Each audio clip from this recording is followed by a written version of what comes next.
Inert pair effect है ना। हम्म अभी इनर्ट पेयर इफेक्ट का मतलब क्या है? तो सबसे पहली बात मैं ये बता दूं कि ये सिर्फ अप्लाई होता है 13th 14th और 15th ग्रुप। हम्म 15 ग्रुप पे फिर भी थोड़ा कम होता है, 13th और 14 पे सबसे ज्यादा मेजरली हम्म अप्लाई किया जाता है। हम्म अब ये इफेक्ट है क्या? तो अगर मैं ये एलिमेंट्स लिख दूं, बोरॉन, हम्म एल्यूमिनियम, गैलियम, इंडियम, थैलियम। हम्म। मुझे अगर मैं जनरल लिखना चाहूँ तो क्या जनरली अगर ऐसा लिख दूं NH2 और NP1, तो तुम अग्री करते हो? क्या चीज? एक इन इनर्ट गैस का कॉन्फ़िगरेशन और NH2 NP1 लिख दूं, तो हाँ क्या ये सबका लिख दिया मैंने इलेक्ट्रॉनिक कॉन्फ़िगरेशन? हम्म तो बताओ इसकी जनरल ऑक्सीडेशन स्टेट क्या होगी? जैसे एल्यूमिनियम की होती है +3, है ना, +1 ही और होती है। अब +1 क्यों होती है? क्योंकि बताओ अगर सिर्फ NP1 का इलेक्ट्रॉन निकल जाएगा तो भी स्टेबिलिटी तो आएगी ना, हाँ। क्योंकि बाकी s ऑर्बिटल है वो तो कंप्लीटली फिल्ड। मैं बात करूं कार्बन फैमिली की, तो बताओ वो इसमें कार्बन होएगा shell. Inert gas into NH2 and NP2। तो क्या हमारा जनरल फॉर्मूला हो जाएगा NH2 NP2। हम्म ऑक्सीडेशन स्टेट क्या होगी? 4 बस 4? एंड +2। तो +2 और +4। कार्बन फैमिली हो गई। नाइट्रोजन फैमिली की बात करें, nitrogen, phosphorus, arsenic, antimony, bismuth. इनका इलेक्ट्रॉनिक कॉन्फ़िगरेशन क्या होगा? Inert gas NH2 NP3। बताओ कौन कौन सी ऑक्सीडेशन स्टेट स्टेबल होंगी? स्टेट की नेगेटिव ऑब्वियसली तुम कह सकते हो कि -3 भी स्टेबल होगा, अग्रीड। मैं हाँ पॉजिटिवली मैं यहाँ पर तुमसे ये पूछना चाहता हूँ कि कौन सी ऑक्सीडेशन स्टेट ज्यादा स्टेबल है, +2 या +4? यहाँ पे +3 या +5, और पिछले वाले केस में +1 और +3। अब ये डिटरमाइन कैसे करेंगे?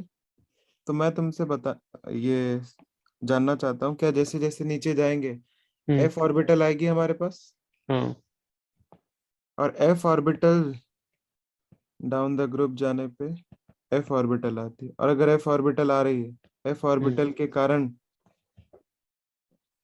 Poor shielding. पुअर शील्डिंग का मतलब, बिकॉज पेनिट्रेशन इसमें से ज्यादा होती है ना, इसलिए।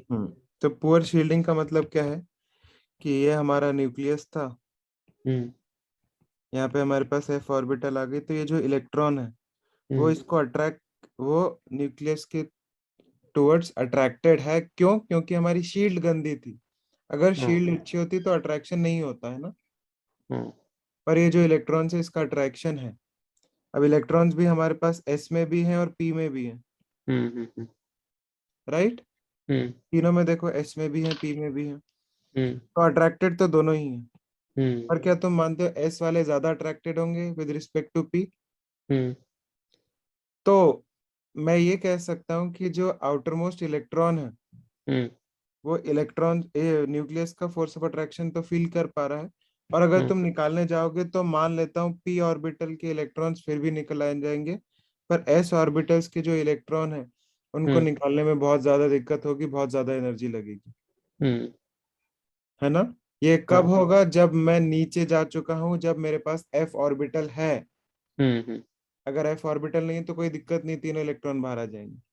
हाँ राइट।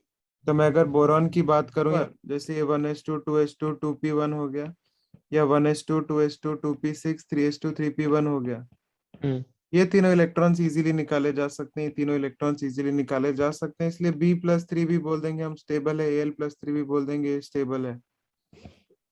बट जैसे पीरियड में आगे आगे जाते रहोगे। तो जैसे मैं अगर थैलियम पे आ गया तो 1s2, मतलब अब पूरा नहीं लिखता।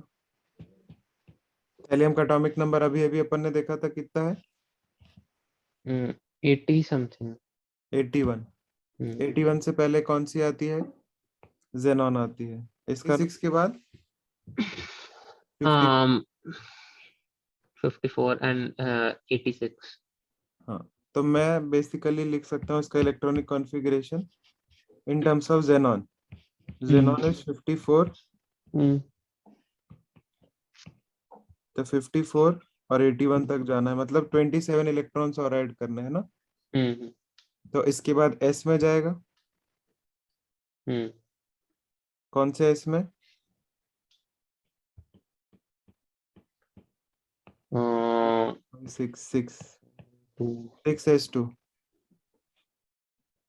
ठीक है, 6s2 डी और बाद में भरूंगा 4f14 5d10 6p1, ये है उसका इलेक्ट्रॉनिक कॉन्फ़िगरेशन। ओके, ठीक है।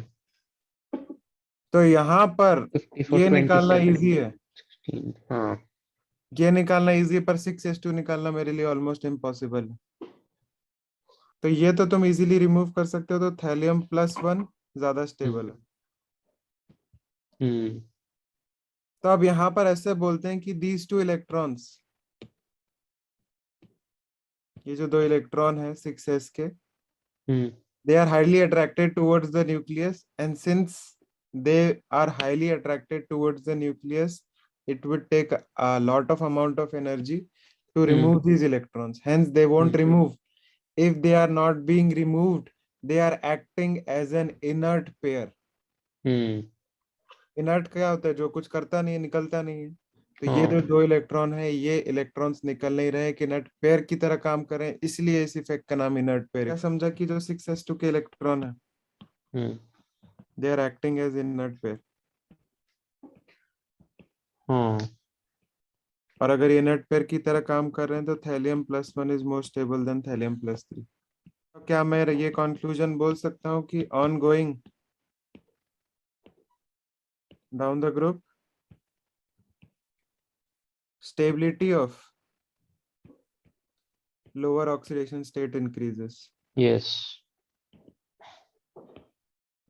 ऑक्सीडेशन स्टेट की बात कर रहे हैं हम लोग, हम्म क्योंकि Pb+2 is more stable then Pb+4। हम्म और क्या बोला, Bismuth+3 is more stable then Bismuth+5। तो इन जनरल तुम Bismuth+5 के जो कंपाउंड्स है वो देखोगे भी नहीं, बहुत कम मिलेंगे। लेड के भी हम्म जनरली तुम PbCl2 PbSO4 PbI2 ये सभी मिलता है तुमको, है ना, PbCrO4। कहीं पे भी तुमको Pb+4 के कंपाउंड्स नहीं मिलेंगे। अब क्यों नहीं मिलेंगे, तुम्हें रीजन आज समझ में आ गया। हम्म